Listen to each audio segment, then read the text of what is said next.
Hello students, hi everyone. Today we are going to learn about working principle and operation of SCR. To explain the principle and operation of SCR, here we need to analyze two types of characteristics.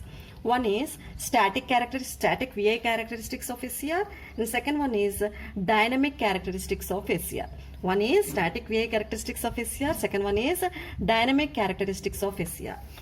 If we come to this static VI characteristics of SCR, here again we need to analyze three modes of operation. One is forward blocking mode, second one is forward conduction mode, and third one is reverse blocking mode. Okay, so here if we observe here, I have drawn here three-layer diagram. One is related to the forward blocking mode, second one is related to the forward conduction mode, third one is related to the reverse blocking mode.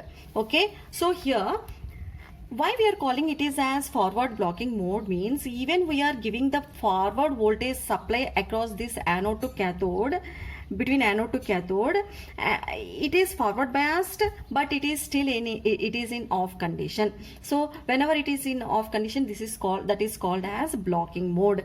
Okay, so we see now why it is in blocking mode even if we are giving forward biased supply across the terminals. Okay, so here whenever we give the forward voltage supply across these terminals, still it is in blocking mode means it is not getting sufficient amount of voltage to make it turn on. Okay, so that's why it is in blocking mode or in off state. Okay, let us see the behavior of junctions, these three junctions, when we give the forward voltage supply across these terminals.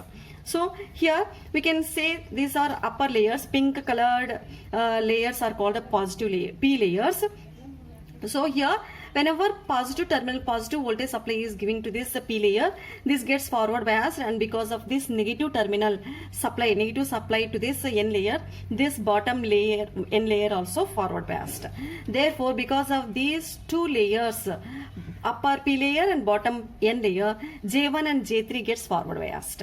But here whenever we see this middle layers, upper N layer is connected to this positive terminal and bottom P layer is connected to this negative terminal. Therefore these two gets reverse biased, and because of this reverse biased layers, here the J2 junction is reverse biased. Okay, so because of that, here these green colored junctions both gets breakdown because of forward biased, but because of reverse biased still it is there, this junction, without breaking down. Okay, so because of that the electrons are not able to pass on across this device, therefore the device is in blocking state or off state. Now in this second condition, here the J2 junction also breakdown. We'll see how it breakdowns. Here the difference between this first diagram and second diagram is only we are increasing the forward supply between anode and cathode. We are giving more voltage supply comparing to this first diagram. Because of giving more voltage supply here, the new charge carriers developed across this junction, J2 junction. Because of that new charge carriers, here this J2 junction able to gets breakdown.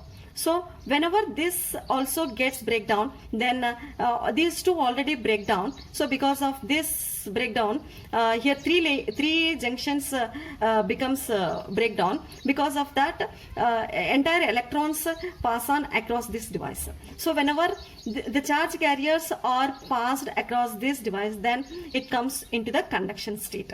Then the device gets turned on. So the breakdown of this junction, J2 junction, is called as avalanche breakdown. Avalanche breakdown means whenever we give the more supply, here new charge carriers develop to make it break down this J2 junction. So because of that, breakdown is called, that means developing the new charge carriers is called, and making this junction into the breakdown is called as avalanche breakdown. Okay, so now coming to this reverse biased condition, here it is entirely different from these two diagrams. Here negative supply is giving to this anode and positive supply is giving to this cathode. Then because of that, here this is reverse biased. See here upper layer we are giving negative supply, therefore it is reverse biased, and bottom layer n layer is giving to this positive supply, therefore bottom layer is also reverse biased. Because of these two things here, junction J1 and junction J3 both are gets reverse biased. And here coming to these two layer cases, here n layer is connected to upper terminal, therefore here n layer is connected to negative terminal, therefore it is forward biased, and bottom layer is connected to bottom P layer is connected to cathode, therefore it is getting positive supply to this P layer, therefore these middle layers are gets forward biased. Therefore that's why this middle junction, now in this case middle junction only forward biased, and this upper and bottom junction both are in reverse biased condition. Therefore here small amount of leakage current passes. Here also some leakage current passes across these junctions. Okay, so there is no current across this junction. Here also leakage current means a small amount of current which is not able to conduct the device. Okay, in these both cases leakage current passes, whichever is called as not able to conduct the device. Okay, so this operation we can see through the characteristics, VI characteristics also. Now we explain. I explained that. Let us see the diagrams. See here, this connection is connecting diagram is without giving gate supply. The operation without giving gate supply, and here this operation is with gate supply. Already I told that a gate is always connected to the bottom P layer, whichever is connected nearer to the cathode. Okay, between bottom P layer and cathode we have to give the supply. Okay, so here as usual we are giving positive forward biased condition, positive supply to the P terminal, and the negative terminal is connected to the N layer. Okay, positive terminal is connected to the P layer and negative terminal is connected to the N layer. Here we have to give the gate connection, that is between P layer to cathode. In between P layer, bottom P layer and cathode, we have to give the gate supply. Then gate current passes through this sub-circuit. Okay, so this is the connecting diagrams for without gate supply and with the gate supply. Now if we observe the VI characteristics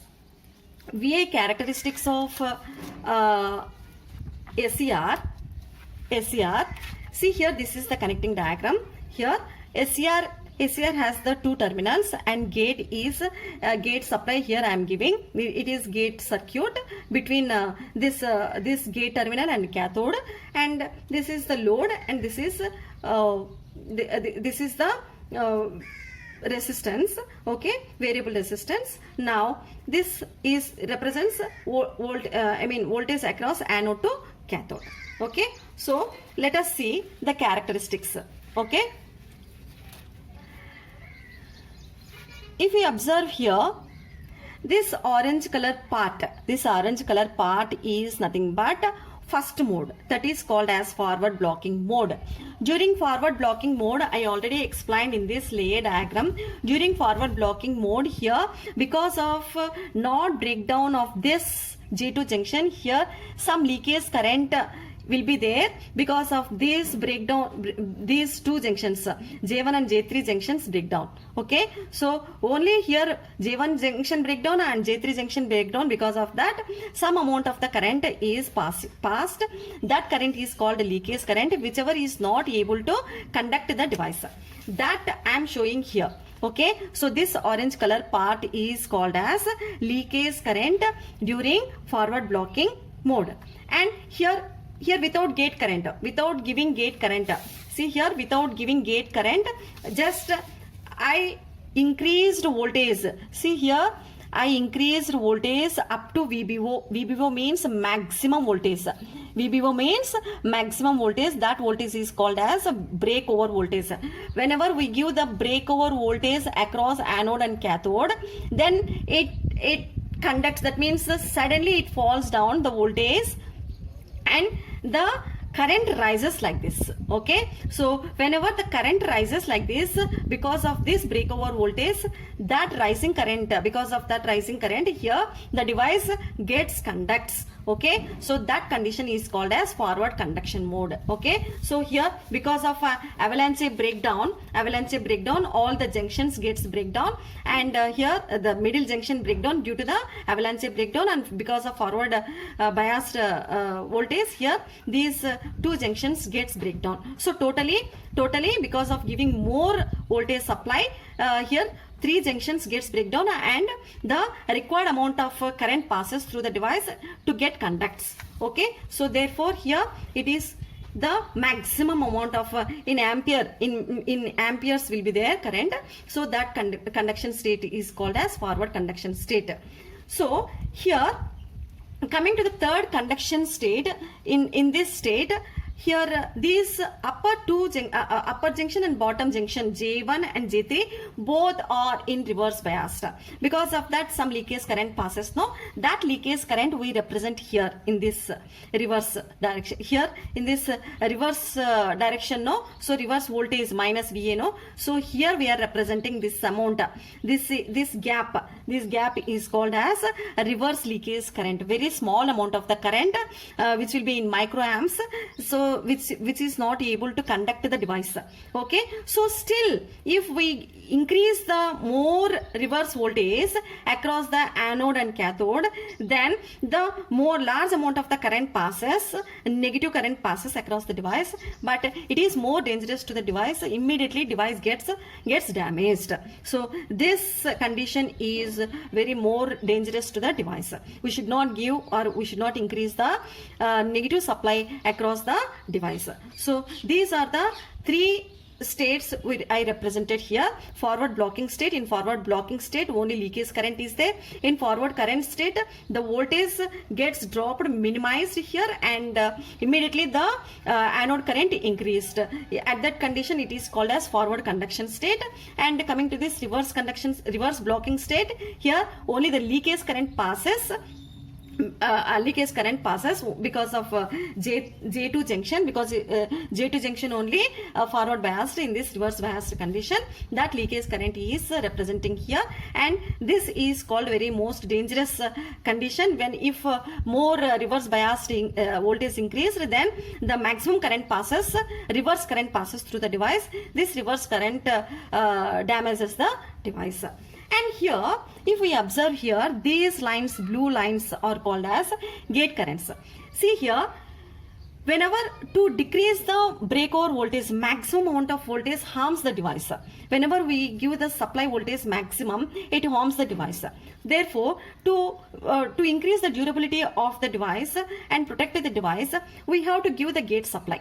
Okay, so whenever we give the gate supply, see here, at this moment, at this voltage itself, it gets turned on. Okay, so see, up to this point leakage current, whenever we give IZ1 here supply, then instead of turning on here itself it gets turned on.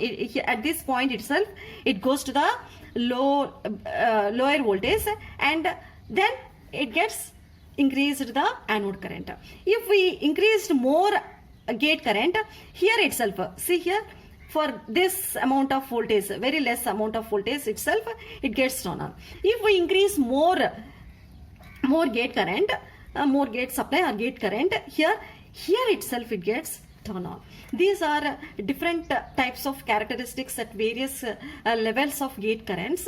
So therefore here I represented IZ3 is greater than IZ2, IZ2 is greater than IZ1. Okay, so IZ is equal to 0 means, IZ0 means here without gate supply, at breakover voltage only the device gets turned on. Okay, so these are the three modes of operations, as well as with gate current as well as without gate current. Without gate current is this outer characteristics. With gate currents are this inner, this one characteristic, and this is another characteristic. Like that we can show this operation through the VI characteristics. Okay.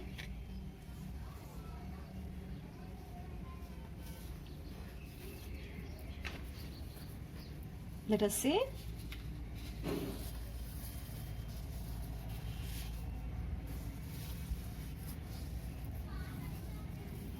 It is clear, no?